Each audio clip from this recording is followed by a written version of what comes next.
Jody, it's so inspiring to me when people stand up to take initiative within their community to make a real change.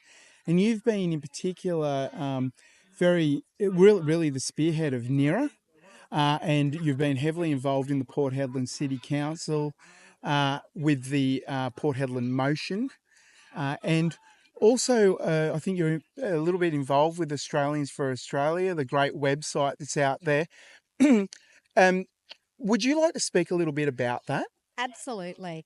I think the last 5 years have really seen a lot of change and things where Australia has definitely lost its way, and we can either complain about it or we can find ways to make a change and actually be what we're talking about and what we're desiring to stand up and be that difference. So for me, I started out with Australia Rex a Who, a great little organisation that was able to really make positive changes. From there, I was introduced to the Aligned Council of Australia, another one that has been great in pushing back from treaties that are not serving Australia.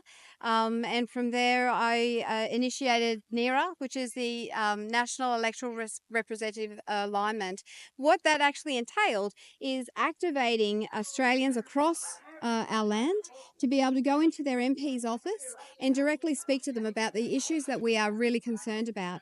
So we were able to get into 76 different MP offices last year and sit down with them with the pandemic treaties that we were really concerned about. And a lot of them hadn't even seen the documents. So it was a case of understanding there's not a lot of time given to the MPs to go through the information.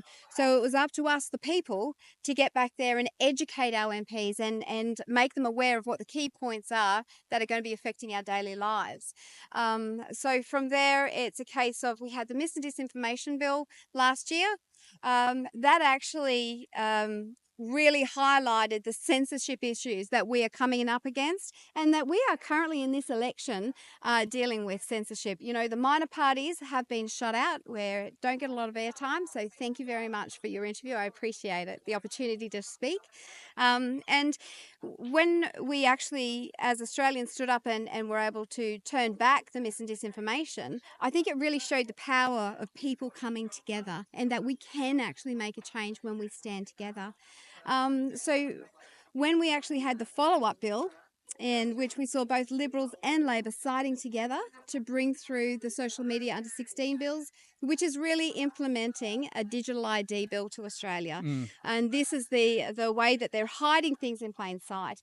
So it's a case of NERA, my people in NERA were able to get together and say, we need to do something about this. This isn't okay. So we were able to then have another conversation and we came up with Australians for Australia.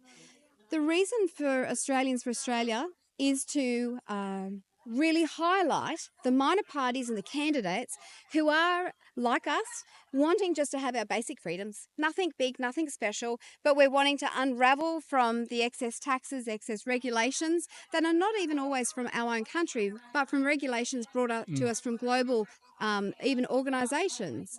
And we're wanting to, through Australians for Australia, highlight who are the people, who are the candidates standing up for Australians. When I had Jared really step up with People First, being here in Western Australia, seeing our Western Australian elections and the schmozzle that was, I just couldn't not make a stand here. And I just couldn't not, once again, be that difference here. And I'm so proud that we've had the community really rally behind us. Madison King and I are both running for Senate here in WA with People First. And I'm very honoured that we have so many people who share the sentiments that the duopoly needs to end and that we need to be able to put Australia back into the right path. We need Australia it's lost, and we need it back to where it should be. Yeah, we need representative government. Absolutely. Hey, look, I think that, and honestly speaking, I think that Gerard Rennick or Senator Rennick is the most honourable and definitely the most knowledgeable person in Australian politics. How does it feel to be working with someone like that? It's a huge honour, actually. I first met Jared in 22, and, being a little bit frustrated as I was, I did grill him. I had a lot of questions like we all do, and I made sure that he heard every single one of them. And to be fair, he was very generous with his time and he was very generous with his answers, and they really impressed me. He's got thought out answers that are solutions for our current problems, and when we're now 3 years down the track, and we've got further problems that we're only being given coupon answers for. Yep. We need real answers. And Senator Rennick, he's been there. He's been standing up. He's been speaking. He's got some fantastic policies. He's got some great solutions. And he wants to see the country that he loves, like we do, back into its strength. We're a wealthy nation, and yet we don't resemble that wealth. We've got homelessness is on the increase. We have got mental health issues on the increase. Our kids can't buy their own homes. We really have got big problems, and I just love how Jared has got the qualifications behind him to bring those solutions and to be a part of that team to make a positive change for Australia. I'm very proud to do that. Out of the People First set of policies, which are you most passionate about? I really think the tax policies, the pay packet, going to the groceries, keeping your job. The taxation policies are probably going to underpin our society. We are one of the highest tax nations in the world, and yet we sell our resources for minimal tax, minimal royalties. So, I think that needs to be looked at, and he's got some fantastic answers to that. So having the taxation re-looked at, income splitting, increasing the tax-free threshold. That is fantastic. And as he says, at the moment, you have only got a limited tax-free threshold. Therefore, now we've got HEX fees. Now we've got all the other fees and charges and, restrictions. If we expanded that out and let people actually get a foot in the door, get a deposit together, pay for their own school fees if they needed to, but take ownership of their own selves. And I think that underpins everything. Are there three? Could you give me an example of another three of the policies that you think are really strong in this campaign for you guys? I do think his immigration policies, definitely. I would have thought housing. For me, housing is a personal passion. I want to see my kids have their homes. I want to see the youth be able to afford, and not only that, but also to be inspired to be able to get into their own home. And if we then address the immigration issue, I think that's going to go a long way in helping us to do that. One of the arguments for immigration that we're being told is that, well, there are skilled workers coming in, and I challenge that. At the end of the day, I speak with tradies. They are leaving their trades because there's so much red tape that it's not profitable for them to be there. It's just doing your own business. You're up against it. There's red tape, there's extra taxes, fees charged and regulations. There's no incentive there. Yeah. If we actually took care of our own tradies, our own infrastructure, our own manufacturing, then let's call out the immigration for what it is. Read an article even today. A lot of the the immigrants that are coming in with any skills, we're not seeing them build houses. We're seeing them build energy lines and putting that infrastructure in for the new energy processes that are far from green. Any others you want to mention real quickly? Well, let's do energy. Energy really needs to be looked at because Really does, yeah. green energy. This is far from being green. We've got our forests are being cleared to put roads in so the trucks can actually take the windmills to be erected up. And that is after they've gone like 1.5 meters or 2 meters into the ground with concrete and Rio. When the life cycle of that wind farm is finished, who is going to plough all that up? Read the fine print. Look, it's actually between 10 and 15 metres of foundations in a lot of areas, depending on the size of the windmill. And there's nothing green about that. But look, I totally agree with you. Can I actually add on that? That is true. So I've actually been working with my, Karen Fox, which is an amazing freedom fighter. She's been an amazing one to actually stand up for renewables and how destructive they really are. And it's actually in the fine print with some of their farmers, it was actually up to 1 metre that they will clear and the farmer has to do the rest. So 10 metres left in the ground, how's that going to go for your farming? Not real good. And we've got a really good example of that close to home here at the Scott River down near Augusta, where they're proposing to build 30 wind farms into highly pyritic materials, meaning that you open that ground up and suddenly you've got a big acid issue. Look, I've taken the time to go around the crowd here today that you've just spoken to here in Mossman Park and ask them a few questions about things that are passionate for them or to them.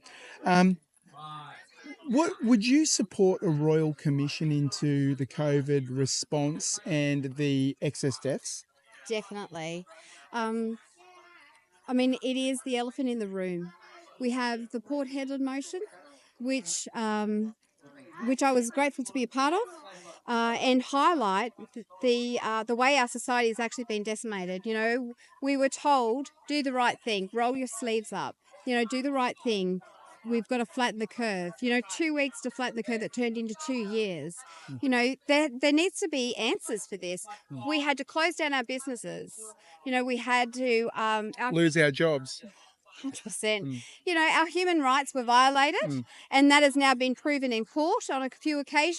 But that's only a tip of the iceberg on what needs to happen. And yet we're still being told, even though there is a contamination issue with you know, with these vials that are being still continued to be pushed out into the community.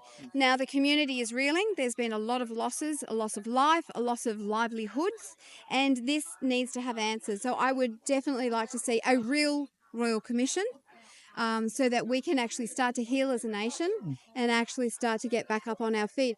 Don't forget, the last 5 years has eroded a lot of trust in our medical system and also too in our government, because they are not hearing us and they are not taking care of business. Are you concerned about scrutineering in this federal election? Absolutely. To the simple fact that the Labor state government and their elections, the way they ran it, was a bit of a debacle and had to be recounted. I mean, I think they did some sections a couple of times. You know, that just does not display confidence into our government, you know. Yeah, look, we had reports here in Perth about them running out of the papers, the ballot papers, and literally handwriting them out. That's crazy. Yeah, that should never ever be. And, you know, why are we outsourcing to a Singapore company? This is an Australian election that's going to Singapore. Like, where, you know, Albanese is trying to push Australian made at the moment. Oh, that's not very Australian made, really, is it? I've got to agree with you. Hey, look, another one or two. How do you feel about fluoride in the water? That's one that was mentioned a few times here today. Yep, that is a really interesting one because it's seen as a misconception. It is seen as something that nothing to see here. But when you actually look at the studies, they may be seen as minimal, but they're expanding. They are growing. And when you have, you know, a toxin going into your body here, as well as in, and you gather those factors together, you know, there is a different equation that is being completely ignored. So I do think, once again, getting back into the way our councils, our state and our federal government actually look after the welfare of the people of this nation, it needs to be relooked at, and we need to go back to basics. Just get the country back in order, and let's just get back to simplicity. Got to agree with you. Jody, how do people get behind you? How do they find you online? How do they find your how to vote material? How do they help out with your campaign? Oh, look, that would be great. It is a bit of a David and Goliath situation that we have going on here. So I'd love you to be able to reach out to us. We've got the peoplefirstparty.au. Go to the website. You'll be able to download the how to vote cards, and that's for every state as well, not just Western Australia. You'll also see the profile for Madison King, who is running number 1 on the ticket. You'll see my profile. Jump on there, have a little look, get to know us, and you'll see buttons on how to volunteer. So we'd love to have you come and volunteer. We need polling booths to be manned, pre-polling booths to be manned, how to vote cards. They're there. You can print them out and hand them around. Let people know. Once again, the message is being stifled, and it's grassroots people who are going to get that message out. And that's why, you know, having groups like this is so important. Jody Clune, thank you so much for joining me. Best of luck. Thank you. I hope that I get to meet Madison at some point soon, and I hope that it all goes well in this federal election for you. Thanks Thank for you. speaking to me. Appreciate it. Thank you.